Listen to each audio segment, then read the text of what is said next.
All right, so this is a review of the Herman Miller Sayl chair. This is 2018, so I think they've been doing some revisions to this over time. So I had it for about a month, and I'd say overall I like it quite a bit. So you can see this back here is really interesting. It has this, custom-made elastomer, I think is what they call it. It's pretty neat. This one has the built-in lumbar support, which I would say you could get the version without that. It didn't seem to do much for me.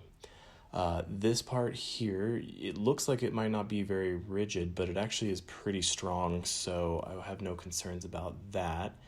The armrest here, this has a little adjustable bit for up and down, which this is different than how you see it in other videos, so I'm not sure, maybe there's a different version. This padding here is pretty soft. It's hard to tell sometimes if you look at it online. However, it's kind of not very wide. So that's something I was a little disappointed about. This cushioning is pretty well done. I didn't have any problems with that. I'd say it's above average. This little bit here, this locks out the tilt into a few different positions. I found myself going between different lockouts throughout the day. This lever is how you adjust the tension, so when you push back on it, how much it resists you.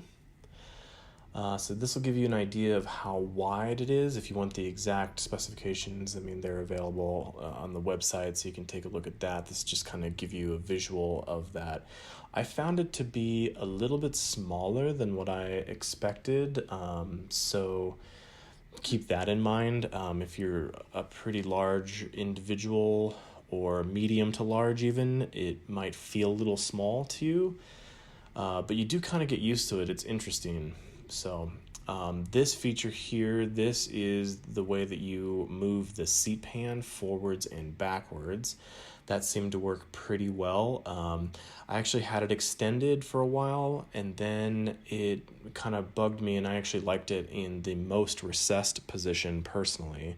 You can see there, this is kind of the offset of the chair.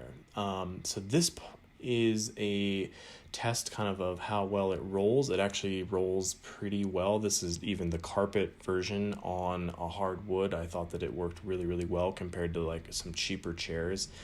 So pretty satisfied with that bit of it.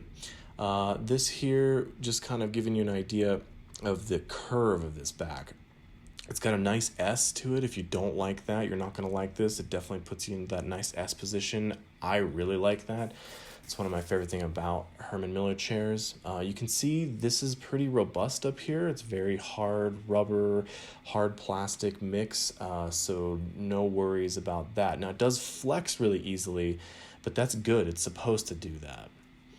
So here you can kind of see the tilt motion. One thing that's interesting is that you can see that the arms actually move with the seat, so that's something to kind of keep in mind. It's kind of good in some ways, but it can be a little bit troublesome, as you can see here. If you're right up against your desk and you have it at a particular height, it's actually going to hit the desk there a bit. So it's not a deal breaker, but it's kind of annoying because you can't move the armrest back and forward. So yeah. Now here's the Sayl compared to just a cheap office chair from from Staples. I mean, you can see there's a massive difference in quality here between these two. So I mean, yeah, that other one's like $200, this one's $600, but it is definitely made quite a bit nicer. Also wanted to mention that there is one version of this chair that has different arms, and I did not get to try that, so that one might resolve my issue with it hitting the desk. So disclaimer there, that is an upgrade from the one that I have. And then there is a version of this chair that you can get without the seat pan moving. Personally, I'm fine with it not moving. Like I said, I put it all the way in the back position, and I thought that was pretty well done. But I would say that it might be worth it to get the upgraded arms for it. So in summary, I'd say this was pretty good. I actually want to step up to the next version a little bit higher, so I'm going to try the Mirra and also the Aeron. It's just that the seat was a little bit small for me, but if I was smaller, I think this chair would be awesome for the price.